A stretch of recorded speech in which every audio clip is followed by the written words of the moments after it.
We're Chris and Sandra. We started America's Great Loop in July of 2023, but it all started in 2022 when we bought a boat we named That Away.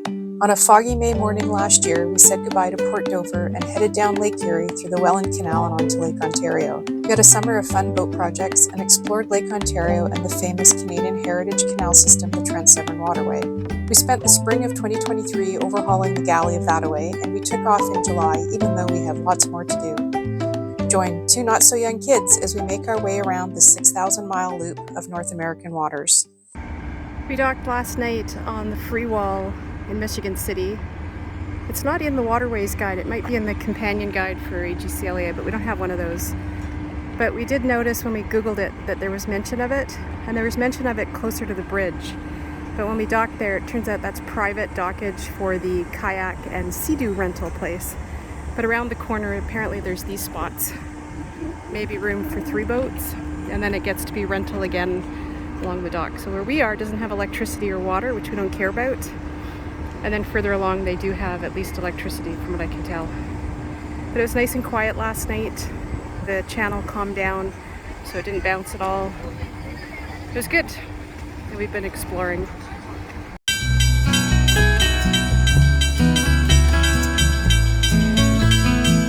It seemed that every town along the eastern shore of Lake Michigan had a drawbridge.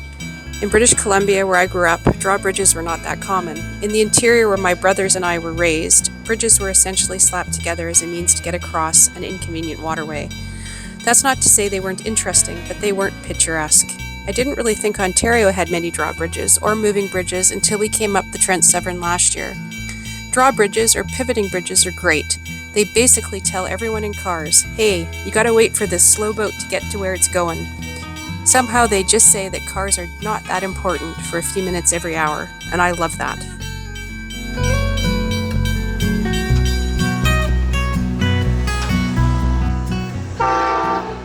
Trains have also always fascinated me. My earliest memory of trains was taking one from Vancouver, BC to Edmonton, Alberta to meet my father, who was picking up our 1973 Subaru at his cousin's car dealership near Edmonton. For a 6-year-old kid, it was pretty magical. Here in Michigan City, Amtrak ran trains fairly regularly. We didn't see it stop though, at least not where we had been walking about the town.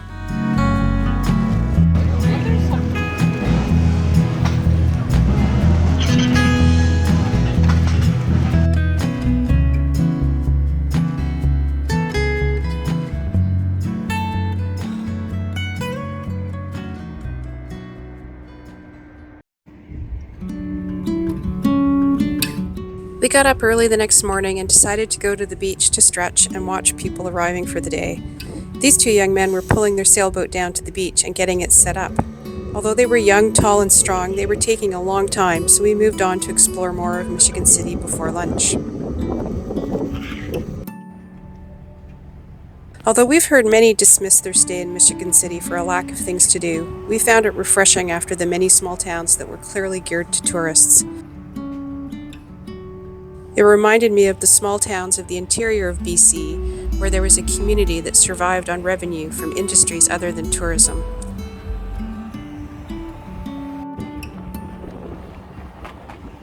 And here's a look from the bridge down to what we learned was actually the free wall.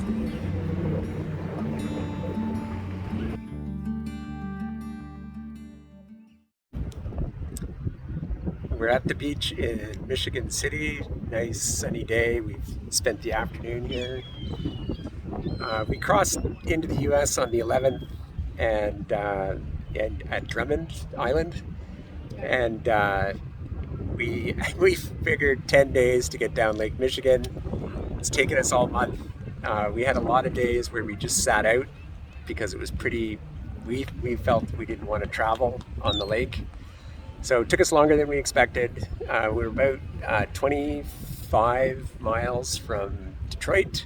No, Chicago. Pardon me, from Chicago. Wrong, Michigan City. No, and that's not even Michigan, Chicago. And yeah, we'll be there in the next couple of days.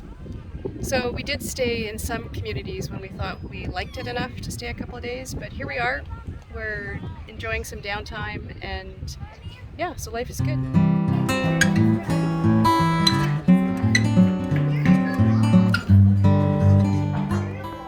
The next morning we went looking for coffee and headed east a few kilometers from Michigan City. The coffee shop we'd Googled ended up being in a family-oriented resort with a little lake in the middle. It was unexpected, and it was in a very quaint neighborhood. I was quite taken with the architecture, which reminded me of the homes we saw on Martha's Vineyard on our 2019 cycling trip.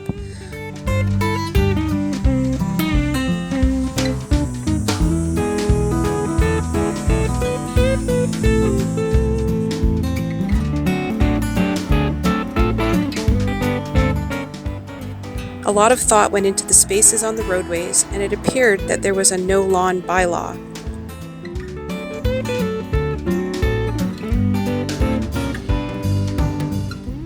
As a permaculture enthusiast with the Zone 1 food forest on our property in BC, I could see that the neighborhood was encouraging native species of plants in all the yards. And then it was time to check out another beach.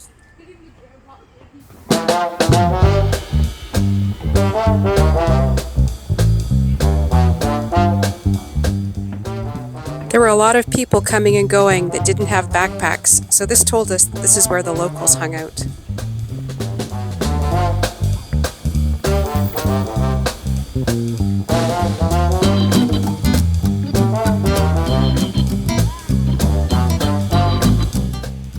And we were right, this beach was huge and not very busy, and perfect sand for as far as we could see.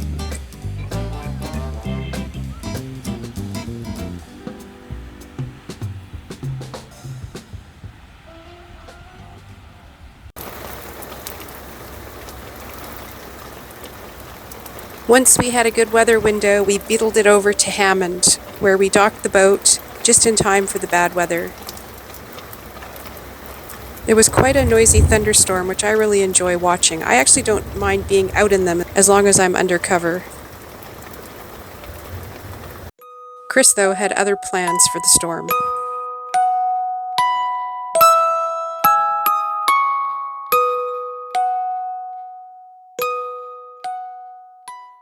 So we're off to Chicago from Hammond Marina, and coming down Lake Michigan for me was a big deal. I counted on, which I should not have, my brother-in-law Andrew coming on board for maybe 5 or 6 days or a couple of days with Chris to come down part of Lake Michigan so I could take a break. But that didn't happen, and I'm not blaming Andrew, he never promised. So coming down Lake Michigan for me was like one day at a time, and dealing with weather windows and storms and waves and everything. So when we finally got to Hammond, my reward for me was to go into Chicago, stay in a hotel for a couple of days with a big fluffy queen-size bed, and to see all sorts of sights on land. So we're going to do that today, and we're going to go see whatever we can to fit into a weekend. So we've just figured out transportation, which is a bit tricky here in Hammond, but we can talk a bit more about that later.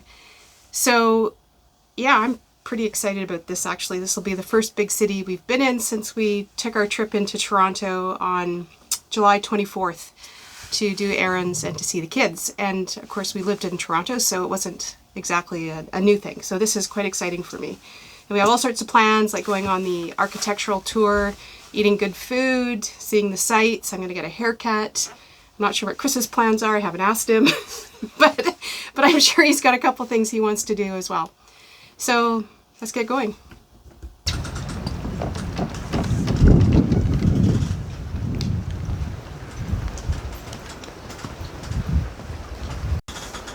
Okay. There. So everything's closed, shut off in there. Oh, did I get I turned the inverter off. I might have been distracted. Do you want to put your stuff down and go check? I was distracted by the discussion about the bilge.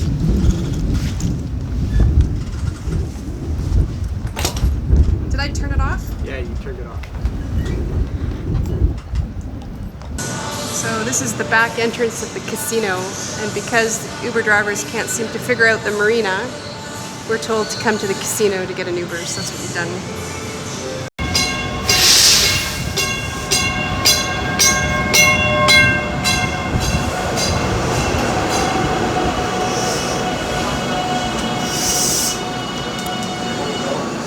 So booking.com came through for the view.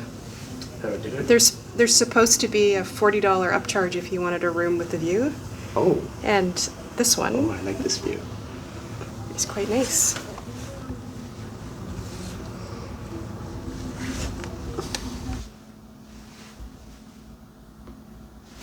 Comfortable? Finally. I think April 29th was the last time I slept on a big bed, a proper bed. Oh, $250 a night is worth it. Yeah, when you think of Chicago, at least when I think of Chicago, it's always this view, all the bridges going across. I don't really have a view of Chicago. And are these bridges we have to go under when we go down? Good question. There's the architecture tour boat. That's a big flat pancake. Some hardy souls out there in rain jackets.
At the Vietnam Memorial on Rivers Walk, the Navy's petty officers were getting ready for a run to honor 9/11 heroes.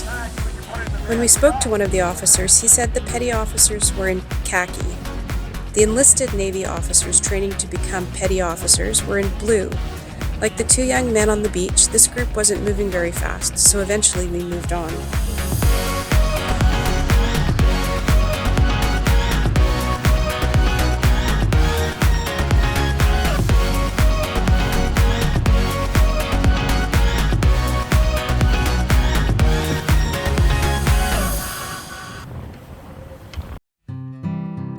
It's kind of a nice green area there.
And of course, in all our walks around the city, we came across all the theaters that we'd heard so much about.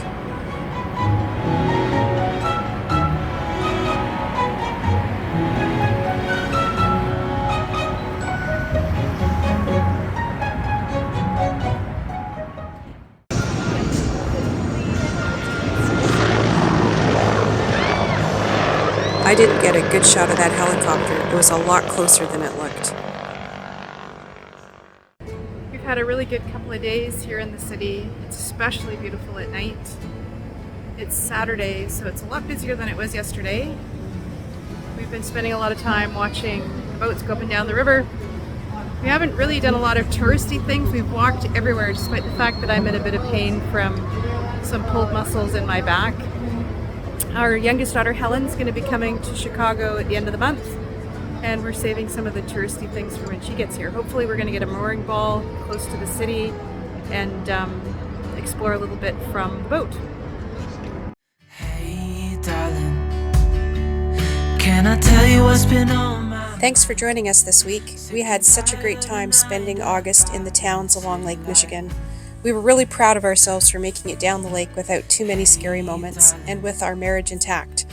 If you haven't already, please subscribe, ring the bell to get notifications, and ask away if you are wondering about our loop, about us, about how much things cost, or anything else.